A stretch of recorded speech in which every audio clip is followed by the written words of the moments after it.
कहानी की शुरुआत होती है एक नर्स से जो ऑपरेशन वाली कैंची से एक मरीज के कपड़े काट रही होती है, लेकिन उसके पास खड़ा डॉक्टर इलाज या मेडिकल पर बिल्कुल ध्यान नहीं दे रहा था। वो उसे ऐसी नजर से देख रहा था जिसमें सिर्फ हवस और बुराई थी। जैसे ही ऑपरेशन खत्म हुआ, उसने इस बात का फायदा उठाया कि मरीज अभी भी बेहोशी की दवा के असर में थी और उसे अस्पताल के एक कमरे में ले गया। फिर उसने इंसानियत की सारी हदें पार कर दी। अपनी गंदी हरकत करने के बाद उसने अपने 2 और डॉक्टर दोस्तों को भी बुला लिया ताकि वो भी उसके साथ वही करें। सबसे दर्दनाक बात यह थी कि लड़की को अपने साथ हो रही हर चीज का एहसास था, लेकिन उसका पूरा शरीर सुन्न और बेजान पड़ा था, जैसे वो किसी पिंजरे में कैद हो। ना वो चीख सकती थी और ना ही हिल सकती थी। वो सिर्फ चुपचाप बेबसी और दर्द के आंसू बहा सकती थी। उस दिन के बाद उन तीनों दरिंदों का हौसला और बढ़ गया। उन्होंने अपने पद का फायदा उठाकर बार बार ऐसी घिनौनी हरकतें करनी शुरू कर दी। पूरे अस्पताल में ये बातें फैल गईं। हर कोई जानता था कि क्या हो रहा है, लेकिन उन्हें सजा मिलने की बजाय एक एक करके प्रमोशन मिलता गया और वो ऊंचे पदों तक पहुंचते गए। लेकिन इंसाफ कभी नहीं भूलता। उनके कर्मों का हिसाब होना ही था। 10 साल बाद एक शांत रात में एनेस्थीसिया विभाग का डॉक्टर, जो अब विभाग का हेड बन चुका था, अपनी पुरानी आदत के मुताबिक किसी लड़की की तलाश में घूम रहा था। तभी उसके कमरे में एक बेहद खूबसूरत औरत आई, जिसे देखते ही उसकी नजर उसी पर टिक गई। एनेस्थीसिया विभाग का हेड रियो तुरंत उसकी तरफ बढ़ा, लेकिन जैसे ही उसने उसे छूने के लिए हाथ बढ़ाया, उस औरत ने उसका हाथ झटक दिया। उसे लगा कि वो बस नखरे कर रही है और कोई नया खेल खेल रही है, लेकिन उसे क्या पता था कि उसके इंतजार में एक ठंडा हथियार छिपा हुआ था। अचानक उस औरत ने चाकू निकाला और उस पर कई वार कर दिए। कुछ ही पलों में उसकी वहीं मौत हो गई। जब लाश मिली तो पोस्टमार्टम की रिपोर्ट देकर पुराने फॉरेंसिक डॉक्टर तक हैरान रह गए। उन्होंने अपनी पूरी जिंदगी में इतनी प्रोफेशनल तरीके से किया गया कत्ल कभी नहीं देखा था। मारे गए आदमी के शरीर पर 4 चाकू के वार थे और हर वार इतनी सटीक जगह किया गया था कि उसने एक एक मुख्य धमनी को बिल्कुल सही निशाने पर काट दिया था। लेकिन सबसे डरावनी बात अभी बाकी थी। घाव का निशान असामान्य रूप से बहुत छोटा था, यानी कातिल चाहता था कि शिकार का खून धीरे धीरे बहे, वो लंबी देर तक तड़पे और मौत की तकलीफ को पूरी तरह महसूस करे। इस केस की जांच कर रहे इंस्पेक्टर काम बार बार यही सोच रहे थे कि आखिर किसी के दिल में इतनी नफरत और गुस्सा कैसे हो सकता है कि वो इतनी बेरहमी और इतनी प्लानिंग के साथ किसी को मारे। वो अभी पहले केस को समझ भी नहीं पाए थे कि तभी दूसरी खबर आ गई। इस बार भी एक आदमी की लाश मिली और हैरानी की बात यह थी कि इस बार मारा गया शख्स भी उसी अस्पताल में असिस्टेंट प्रोफेसर था। मारने का तरीका भी बिल्कुल वही था। फॉरेंसिक डॉक्टर ने एक थ्योरी रखी कि कातिल को इंसानी शरीर की बनावट की गहरी जानकारी है और वो चाकू इस्तेमाल करने में भी माहिर है। क्या ये मुमकिन है कि कातिल खुद भी एक डॉक्टर हो? और क्योंकि दोनों मारे गए लोग उसी अस्पताल में काम करते थे, तो साफ था कि दोनों ने कभी न कभी किसी ऐसे इंसान को चोट पहुंचाई थी जिसने ये सब कभी नहीं भुलाया। इंस्पेक्टर काम ने अस्पताल की एक पुरानी नर्सिंग असिस्टेंट से बात करने का फैसला किया ताकि उसे कुछ और जानकारी मिल सके। जैसे ही उसने उन 3 डॉक्टरों का जिक्र किया, उस असिस्टेंट के चेहरे का रंग उड़ गया। उसे 10 साल पहले हुई वो भयानक घटना याद आ गई जब उन 3 डॉक्टरों ने उस बेचारी लड़की की जिंदगी बर्बाद कर दी थी। पूरी कहानी सुनने के बाद इंस्पेक्टर काम को एक बात पर पूरा यकीन हो गया। उसे लगा कि 10 साल पहले की वही पीड़िता अब अपना बदला लेने वापस आई है। अपनी थ्योरी को पक्का करने के लिए अगले दिन वो कॉस्मेटिक क्लिनिक के डायरेक्टर के पास पहुंचा और 10 साल पहले हुई उस घटना का जिक्र छेड़ दिया। डायरेक्टर एक पल के लिए वहीं जम गया, लेकिन वो भी काफी चालाक था। उसने तुरंत खुद को संभाल लिया और ऐसे अनजान बनने लगा जैसे उसे समझ ही नहीं आ रहा कि इंस्पेक्टर काम किस बारे में बात कर रहा है, जो बात अब तक छिपी हुई थी। इंस्पेक्टर काम आखिरकार उससे तंग आ गया और उसने सीधे बम फोड़ दिया। उसने डॉक्टर से कहा कि उसके बाकी दोनों साथी पहले ही मारे जा चुके हैं। जैसे ही डॉक्टर ने ये 2 बातें सुनी, वो पूरी तरह बौखला गया और इंस्पेक्टर को अपने ऑफिस से बाहर निकालने की कोशिश करने लगा। उसका ये रिएक्शन देखकर काम की सारी शंकाएं यकीन में बदल गईं। उसने एक बड़ा जोखिम उठाने का फैसला किया। उसने तय किया कि इस डायरेक्टर पर 24 घंटे नजर रखी जाएगी और उसे जिंदा चारे की तरह इस्तेमाल किया जाएगा ताकि कातिल खुद सामने आ जाए। लेकिन ये डायरेक्टर भी बड़ा चालाक आदमी था। हर रात अगर वो बार में मौज मस्ती नहीं कर रहा होता तो किसी न किसी संदिग्ध जगह पर मिलता। उसकी वजह से काम के लिए उस पर नजर रखना किसी बुरे सपने से कम नहीं था। लेकिन किस्मत से उसी रात कातिल ने आखिरकार सामने आने का फैसला कर लिया। उसने शानदार मेकअप किया, एक नकाब पहन लिया और एक वेटर के पीछे छिपकर उस वीआईपी कमरे की तरफ बढ़ने लगी जहां डायरेक्टर पार्टी कर रहा था। लेकिन जैसे ही वो दरवाजे तक पहुंची, सामने इंस्पेक्टर काम आ गया, जो कमरों में डायरेक्टर को ढूंढ रहा था। उसे देखते ही उसने तुरंत दूसरी तरफ से निकलने की कोशिश की। उसी वक्त काम का नया साथी तेजी से अंदर आया और गलती से उस वेटर से टकरा गया। टक्कर लगते ही बर्फ की बाल्टी में छिपा हुआ कराम्बिट चाकू जमीन पर गिर पड़ा। औरत को तुरंत खतरे का एहसास हो गया और वो भागने लगी। काम भी उसके पीछे दौड़ा और आखिरकार उसे घेर लिया, लेकिन उसने अचानक उस पर जोरदार हमला किया। जब तक काम खुद को संभाल पाता, वो हवा हो चुकी थी और पीछे वाले वाले दरवाजे से भाग निकली। थाने लौटकर काम ने सीसीटीवी फुटेज बार बार देखी। नकाब के पीछे से भी साफ दिख रहा था कि वो बेहद खूबसूरत औरत थी और घटनास्थल पर मिला वही खास तरह का कराम्बिट चाकू देखकर उसे पहले से भी ज्यादा यकीन हो गया कि यही 10 साल पहले वाली पीड़िता है। काम के नए साथी को आखिरकार मेडिकल रिकॉर्ड में एक अहम सुराग मिला। पता चला कि 10 साल पहले उसी दिन इस अस्पताल में सिर्फ एक ही लड़की बेहोशी की दवा के असर में थी और 7 साल पहले उसने अपना नाम बदलकर सुजिन रख लिया था। अपनी खूबसूरती और मेहनत की बदौलत उसने इंडस्ट्री में अपनी पहचान बना ली और अब वो टॉप की मशहूर एक्ट्रेस बन चुकी थी। जब उसे पूछताछ के लिए थाने बुलाया गया तो उसकी खूबसूरती ऐसी थी कि पुलिस चीफ तक खुद को रोक नहीं पाए और दरवाजे से झांककर उसे देखने लगे। काम ने बिना घुमाए फिराए सीधे मुद्दे पर बात की। उसने सुजिन से पूछा कि क्या वो उन दोनों मारे गए डॉक्टरों को जानती थी। सुजिन ने अनजान बनने की कोशिश की। फिर काम ने कॉस्मेटिक क्लिनिक के डायरेक्टर का नाम लिया। इस बार उसने इनकार नहीं किया क्योंकि आखिर वो एक जाना पहचाना इंसान था। उसने कहा कि कुछ समय पहले दोनों एक टीवी शो में साथ आए थे। काम ने 10 साल पहले हुई घटना को लेकर उस पर लगातार सवाल किए, लेकिन सुजिन बहुत चालाक थी। उसका हर जवाब पूरी तरह सोच समझ कर दिया गया था। उसने न कुछ स्वीकार किया और न ही किसी बात से इनकार किया। उसने कोई भी ऐसी कानूनी गलती नहीं की जिसे पकड़कर काम उसके खिलाफ सबूत बना सके। आखिरकार मजबूर होकर काम को उसे जाने देना पड़ा। जब जांच पूरी तरह रुक गई और कोई रास्ता नहीं बचा, तब काम ने हत्या के हथियार पर ध्यान देना शुरू किया। वो एक अराम्बिट चाकू था जिसका ब्लेड बाघ के पंजे जैसा मुड़ा हुआ था। चाकू की दुकान के मालिक ने बताया कि ये इंडोनेशिया का बना हुआ चाकू है जिसे बेहद बारीक और सटीक काम के लिए डिजाइन किया गया है। ये मांस को हड्डी से बहुत सफाई से अलग कर देता है, इसलिए माहिर कसाई इसी चाकू को सबसे ज्यादा पसंद करते हैं। कसाई शब्द सुनते ही काम को अचानक कुछ याद आया। उसे अपनी बिल्डिंग के नीचे हाल ही में खुली नई कसाई की दुकान याद आई। उसने वहां की एक औरत को मांस काटते हुए देखा था। उसके हाथ में चाकू ऐसे चल रहा था जैसे कोई अनुभवी सर्जन ऑपरेशन कर रहा हो, लेकिन उस वक्त काम उसका हुनर देखने के बजाय उसकी खूबसूरती में ज्यादा खोया हुआ था। असल में उसकी खूबसूरती और उसका हुनर दोनों ही कमाल के थे। वो इतनी खूबसूरत थी कि इंस्पेक्टर काम रात भर सो ही नहीं पाया।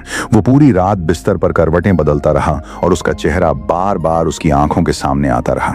आखिर में उसे नींद लाने के लिए पूरे 749 भेड़ें गिननी पड़ी, तब जाकर उसकी आंख लगी। लेकिन अब सारे सुराग धीरे धीरे एक दूसरे से जुड़ने लगे थे। कराम्बिट चाकू, शरीर पर किए गए सटीक वार और बाकी सारी बातें बिल्कुल उसी औरत की तरफ इशारा कर रही थी जिससे वो नाइट क्लब में मिला था। काम कभी भी संयोग पर भरोसा नहीं करता था। ड्यूटी खत्म होने के बाद वो सीधे कसाई की दुकान पर पहुंच गया, लेकिन दुकान में घुसने से पहले उसकी टक्कर एक बूढ़ी औरत से हुई जिसके बाल बर्फ की तरह सफेद थे। उससे एक जानी पहचानी खुशबू आ रही थी। काम को यकीन था कि उसने ये खुशबू पहले कहीं सूंघी है, लेकिन उसे याद नहीं आ रहा था कि कहां। फिलहाल उसने उस बात को नजरअंदाज किया क्योंकि उसके सामने उससे भी ज्यादा जरूरी काम था। जैसे ही इंस्पेक्टर काम ने कसाई की दुकान के अंदर कदम रखा, उसकी प्रोफेशनल सोच एक पल के लिए जैसे रुक गई। दुकान का हर छोटा बड़ा हिस्सा उसे अपनी तरफ खींच रहा था। दुकान की मालकिन उससे बात करने लगी और वो उसकी बातों में इतना खो गया कि जैसे किसी और ही दुनिया में पहुंच गया हो। फिर जैसे ही वो अचानक उसके सामने आई, काम इतना घबरा गया कि वो ये तक भूल गया कि आखिर वो वहां आया ही क्यों था। शर्म और घबराहट में उसने बहाना बनाने के लिए पूरी बकरी का सिर खरीद लिया और वहां से निकल गया। अगले दिन काम फिर उस दुकान के सामने से गुजरा। उसे अब भी उस औरत पर शक था, लेकिन पिछली बार की शर्मिंदगी की वजह से इस बार अंदर जाने की हिम्मत नहीं हुई। तभी अचानक उस औरत ने ऊंची आवाज में कहा, मेरी दुकान के सामने खड़े होकर क्या देख रहे हो? काम बार बार उसे समझाता रहा कि वो एक बड़ा पुलिस इंस्पेक्टर है, लेकिन उसने पहले ही उसे छेड़छाड़ करने वालों की कैटेगरी में डाल दिया था। उसने तो यहाँ तक धमकी दे दी कि वो पुलिस बुला लेगी। ये सुनकर काम पूरी तरह हैरान रह गया। अब वो उससे कोई भी गंभीर सवाल पूछने की हिम्मत नहीं जुटा पा रहा था। परेशान होकर वो फिर से कॉस्मेटिक क्लिनिक के डायरेक्टर के पास पहुंचा। काम अच्छी तरह जानता था कि वो आदमी बेहद घटिया इंसान है। इस बार उसने उसे बिल्कुल नहीं बख्शा। वो लगातार उसका मजाक उड़ाता रहा और हर बात पर उसे खरी खोटी सुनाता रहा। डायरेक्टर का चेहरा गुस्से से लाल हो गया। उसने चिल्लाकर कहा कि उसे पुलिस की किसी सुरक्षा की जरूरत नहीं है,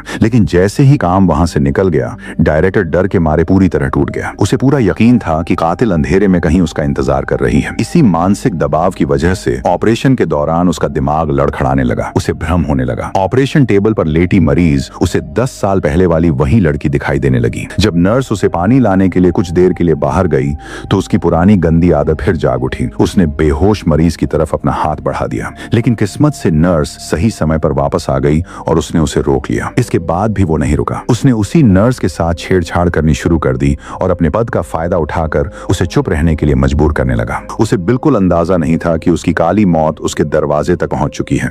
उसी रात जब वो अपनी कार पार्किंग में खड़ी कर रहा था तो वहां की लाइटें डरावने तरीके से टिमटिमाने लगी। वो पहले से ही शक करने वाला इंसान था, इसलिए उसे तुरंत समझ आ गया कि कुछ गड़बड़ है। वो घबराकर चारों तरफ देखने लगा। उसी समय छिपी हुई कातिल हमला करने ही वाली थी कि तभी डायरेक्टर की बेटी और सिक्योरिटी गार्ड अचानक वहां आ गए। मजबूर होकर कातिल को पीछे हटना पड़ा, लेकिन उसने हार नहीं मानी। रात के आखिर में वो किसी तरह उसके घर के अंदर घुस गई और आखिरकार उसे घेर लिया। जब तक इंस्पेक्टर काम और उसकी टीम को खबर मिली और वो वहां पहुंचे, तब तक डायरेक्टर को इमरजेंसी अस्पताल ले जाया जा चुका था। इस बार वो बच गया क्योंकि उसे समय पर खून चढ़ा दिया गया था। लेकिन उस रात एक अच्छी बात भी हुई। हाथापाई के दौरान डायरेक्टर कातिल की जांघ में चोट पहुंचाने में कामयाब हो गया। काम ने इस अहम सुराग को अपने पास रखा और तुरंत कसाई की दुकान की तरफ निकल पड़ा। ऊपर से उसने ऐसा दिखाया जैसे वो सिर्फ मांस खरीदने आया हो, लेकिन उसके मन में कुछ और ही चल रहा था। वो असल में उसकी सच्चाई जानना चाहता था। उसका इरादा उससे पूछताछ करने का था, लेकिन 30 साल से सिंगल रहने वाला काम उसकी खूबसूरती के सामने पूरी तरह पिघल जाता था। घबराहट में वो बार बार नए नए बहाने बनाकर और मांस खरीदने लगा, सिर्फ इसलिए ताकि थोड़ी देर और वहीं रुक सके।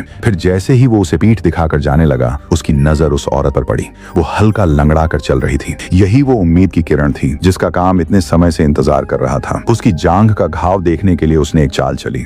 वो अलग अलग बहाने बनाकर वहीं रुका रहा और सही मौके का इंतजार करने लगा। जैसे ही मौका मिला, उसने अचानक उसे टेबल की तरफ धक्का दिया और उसके कपड़े थोड़ा ऊपर उठाए। वाकई उसकी जांघ पर वही घाव मौजूद था। जैसे ही कसाई वाली औरत को समझ आया कि उसकी सच्चाई सामने आ चुकी है, उसने तुरंत अपना तरीका बदल लिया। वो पहले की तरह बेहद आकर्षक अंदाज में उससे बात करने लगी और काम के कानों में मीठी मीठी बातें फुसफुसाने लगी। काम का दिल बहुत नरम था। उसकी खूबसूरती के सामने वो खुद को संभाल नहीं पाया। उधर इंस्पेक्टर काम और कसाई वाली औरत एक दूसरे में उलझे हुए थे और इधर अस्पताल में एक और बड़ी घटना हो रही थी। कातिल ने कुछ ही सेकंड में सभी गार्डों को बेहोश कर दिया। डायरेक्टर को व्हील चेयर से बांधा और उसे चोरी की एम्बुलेंस में डालकर वहां से फरार हो गई। जब तक काम को फोन आया और वो घटनास्थल पर पहुंचा, तब तक डायरेक्टर गायब हो चुका था। उसने अपने पीछे कोई भी सुराग नहीं छोड़ा था। बाद में अस्पताल के सीसीटीवी कैमरों में एक औरत डायरेक्टर को ले जाते हुए दिखाई दी। उसका शरीर बिल्कुल उसी पहली कातिल जैसा लग रहा था। लेकिन सबसे बड़ा झटका ये था कि ठीक उसी समय जब ये किडनैपिंग हुई, कसाई वाली औरत काम की बाहों में थी। यही वजह थी कि वो पूरी तरह शक के दायरे से बाहर हो गई। काम अब पूरी तरह निश्चिंत हो चुका था। ड्यूटी खत्म होने के बाद वो फिर से सीधे उसके पास चला गया और एक बार फिर उसकी बाहों में खो गया। उधर डायरेक्टर को जब होश आया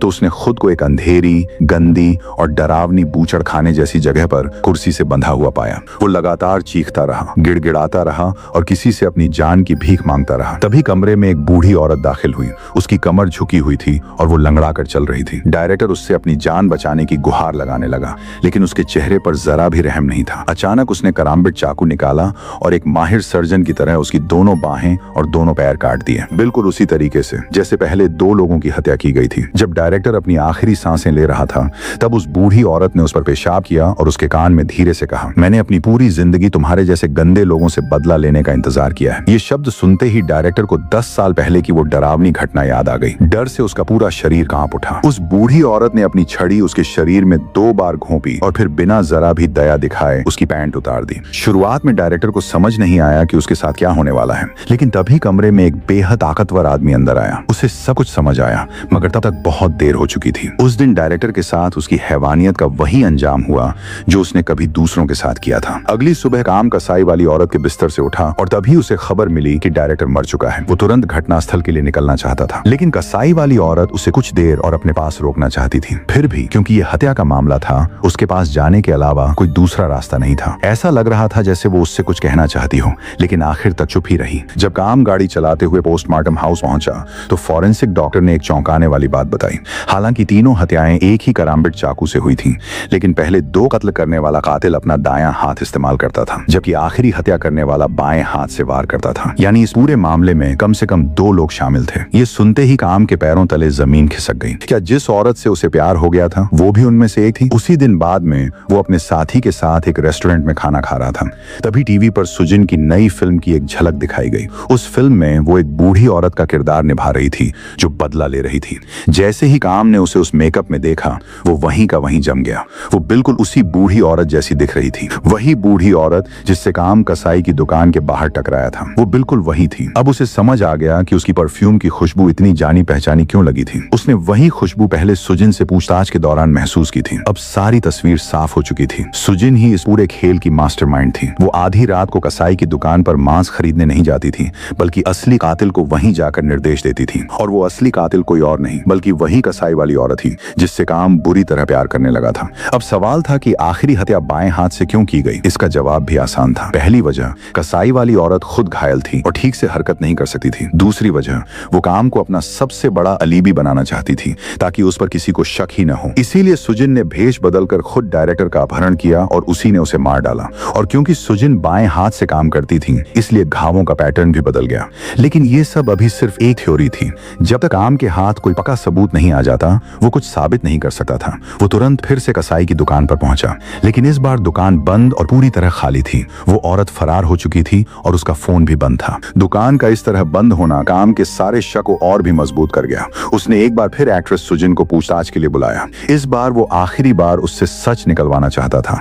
लेकिन पूछताछ के दौरान सुजिन बेहद शांत और हैरान कर देने वाली हद तक कॉन्फिडेंट थी। उसे अच्छी तरह पता था कि काम के पास उसके खिलाफ कोई ठोस सबूत नहीं है और जब तक वो खुद कुछ कबूल नहीं करती तब तक कोई उसका कुछ नहीं बिगाड़ सकता। उसने तो काम को यह धमकी भी दे दी कि अगर उसने उसे परेशान किया तो वो पुलिस पर ही छेड़छाड़ और मानसिक उत्पीड़न का केस कर देगी। ऊपर से लगातार बढ़ते दबाव की वजह से पुलिस चीफ ने काम को मजबूर कर दिया कि वो सुजिन को जाने दे। इसके बाद टूटा हुआ इंस्पेक्टर काम अपने घर में खुद को बंद करके बैठ गया। उसने बाहर निकलना तक छोड़ दिया। वो पूरी तरह हार चुका था। अब उसे अपनी काबिलियत पर भी शक होने लगा था कि क्या वो सच में एक अच्छा इंस्पेक्टर है। और सबसे बुरी बात यह थी कि वो उस खूबसूरत कसाई वाली औरत को भूल भी नहीं पा रहा था जिसने उसके जज्बातों के साथ खेला था। फिर एक दिन टीवी पर आई एक खबर ने उसका ध्यान खींच लिया। एक मशहूर मानव तस्कर अपने ही घर में मरा हुआ मिला और हत्या का तरीका बिल्कुल वही था जो उन 3 डॉक्टरों के साथ अपनाया गया था। काम के अंदर का इंस्पेक्टर फिर से जाग उठा। उसने तुरंत अपना सामान पैक किया और उस शहर के लिए निकल पड़ा जहां यह हत्या हुई थी। कई दिनों तक तलाश करने के बाद आखिरकार उसे वहां एक नई कसाई की दुकान मिली और उस दुकान में वही औरत थी जिससे वो अब भी बेइंतहा प्यार करता था। इस बार उसने बिना घुमाए फिराए सीधे सवाल किया, जहां भी कोई हत्या होती है वहीं तुम नई कसाई की दुकान खोल लेती हो, क्या इन सभी हत्याओं के पीछे तुम ही हो? तनाव इतना बढ़ गया कि दोनों के बीच जबरदस्त लड़ाई शुरू हो गई। दोनों ने एक दूसरे पर जमकर हमला किया। हालांकि कसाई वाली औरत लड़ाई में बेहद माहिर थी, लेकिन आखिरकार काम ने उसे जमीन पर गिराकर काबू कर लिया। लेकिन जैसे ही उसने उस औरत की आंखों में देखा, उसे एहसास हुआ कि वो उसे पुलिस के हवाले नहीं कर सकता। अपने शहर लौटे ही उसने सबसे पहला काम किया। उसने अपने बॉस को इस्तीफा दे दिया। उसने फैसला कर लिया कि अगर वो एक कातिल को कानून के हवाले नहीं कर सका तो उसे ये पुलिस की वर्दी पहनने का कोई हक नहीं है। अब वो एक आम इंसान था, इसलिए उसने एक पल भी बर्बाद नहीं किया और फिर से उस कसाई की दुकान पर पहुंच गया। इस बार उसने उससे दोबारा नए सिरे से अपना परिचय कराया। इस बार भी दोनों के बीच टकराव हुआ, लेकिन इस बार वजह बिल्कुल अलग थी। उसके बाद दोनों ने एक लंबी और रोमांटिक रात साथ बिताई। अगले दिन दोपहर में जब काम की नींद खुली और वो अपना फोन उठाने लगा, तभी दराज से कुछ पुरानी तस्वीरें नीचे गिर गईं। जिज्ञासा में उसने उन्हें उठाकर देखना शुरू किया और तभी उसका दिल जैसे रुक गया। एक तस्वीर में साफ दिखाई दे रहा था कि कसाई वाली औरत की बिल्कुल उसी जैसी एक जुड़वा बहन भी थी। उसी पल काम को पूरी सच्चाई समझ आ गई। सुजिन ही पूरे बदले की मास्टरमाइंड थी और उसी ने सब कुछ प्लान किया था। लेकिन अस्पताल से डायरेक्टर का अपहरण करके उसकी हत्या करने वाली ना तो सुजिन थी और ना ही वो औरत जो इस वक्त उसके बगल में सो रही थी। वो उसकी जुड़वा बहन थी। असल में वही बाएं हाथ से वार करने वाली कातिल थी। लेकिन जब काम ने अपने पास सो रही उस औरत को देखा तो उसे एहसास हुआ कि अब ये जानने से कोई फर्क नहीं पड़ता कि किसने क्या किया और क्यों किया। उसने सब कुछ वैसे ही स्वीकार कर लिया। यहीं पर कहानी खत्म होती है। अगर आपको वीडियो पसंद आया हो तो लाइक करें, चैनल को सब्सक्राइब करें और बेल आइकन जरूर दबाएं ताकि हमारी आने वाली सभी नई फिल्म एक्सप्लेन वीडियो सबसे पहले आप तक पहुंचे। Thanks for watching.